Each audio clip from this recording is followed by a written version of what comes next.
Hello and welcome to this Project in a Box video tour. In the previous two sessions we've had a look at the extended browser app and the project interdependencies, and in this session we're going to have a look at the other additions to version 4.4, new user selection capabilities, report groupings, the user report and batch file addition. Okay, so let's start by having a look at the new user selection capabilities. These apply to everywhere where you have users being selected from a list, including permissions, resource profiles, notification rules, approvals, etc. So we'll have a look at the permissions one, just by way of example.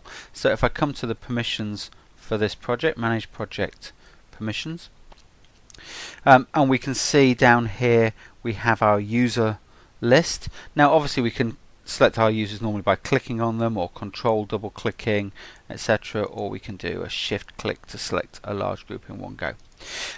We can also do search. Now the search, and this is how it's looked on many of the forms for quite a while, search, and it would search on the display name. But actually if you open up the options here, where this user selection is in a small space, we've hidden these things away in options. Where it's in a larger space they're all visible, and I'll show you one of those in a minute.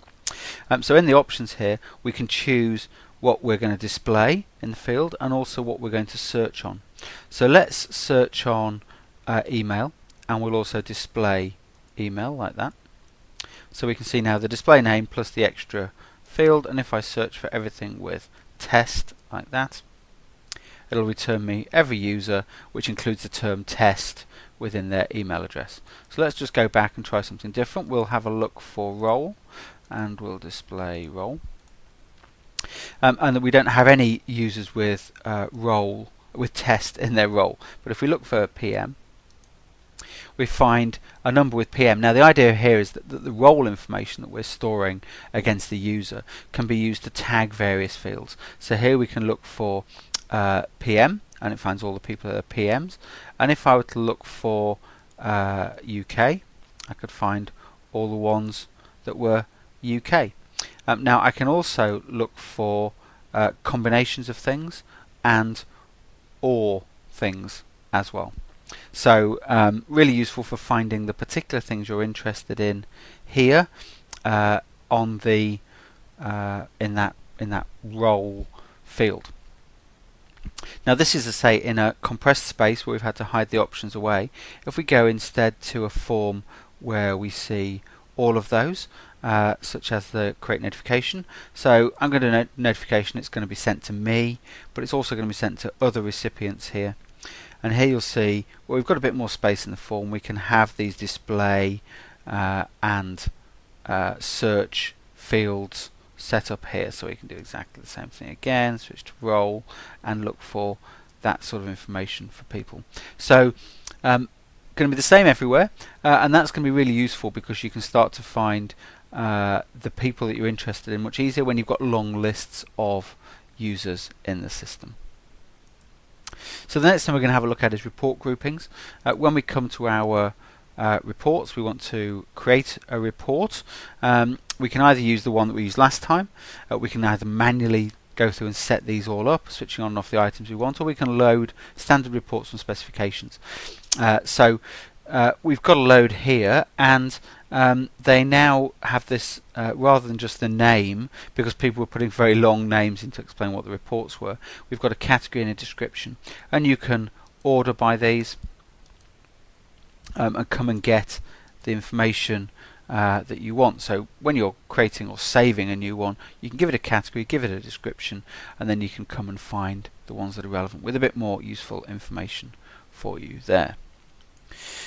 We've added a new report type as well, which is the user report, and this allows you to get a lot of detailed information back, either about the current user or about a collection of users. So if I run that now, this is for the current user, and it's just going to go away and produce that for me. Just as with all other reports, you have the report template, and in this case it's going to open in a standard browser type report for me.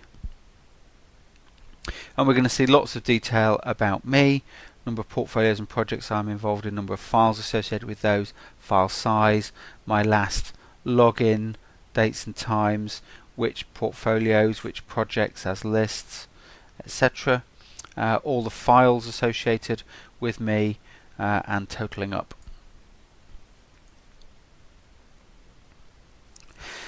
The other way of using the user report is to use it for multiple users. So here instead we come to the users field and users here, and I can then just refresh that. I can either click users individually or I can go and select all of them if I want to. I'm going to uncheck them all in practice and just pick a few. So we'll pick some of our users like this, and me as well. And then this time, rather than run, I'm going to do run report for multiple users. You can see we've selected 5 users. It's just getting the data for those 5 users. And we get to see a grid view where we can see information about the user, how many portfolios and projects and files they have associated with them when they last logged in, number of failed logins, some useful information which gives us some sort of feel about their activity and interaction with the system. So for managing user accounts, particularly useful report. So now we're going to come on and have a look at the last new major area, which is batch file addition. So previously, when you've added files to documents, you've been able to grab those files, and I'm just going to show you a couple of in the old way like this, and I can drag them onto the add file button, and one at a time I can come through and fill in anything that needs to be done, or press OK, and then do the next form like that. Now if you're just adding a couple of things, that's fine. If they're big files, of course, you've got to wait for the first one to upload before you can press OK for the second one. And if you've got a lot of files that you're adding, there's a lot of clicking to do and waiting around while files upload. So we've put in place this new batch file addition. So I can right click on here, and I've got add files in batch. Now this works in the same way as the add file drop area. So I can select some things here that I'd like to add, like that. I can simply drag them into here, and it's worked out which project, which document, which file. Now I can then close that. It's going to remember that list for me. I can go to another document, do the same, add files in batch. So I've got my previous ones. I could add the same files again if I wanted to, but obviously I'm more likely to want to add some different ones. So I can select some things for there, drag those in.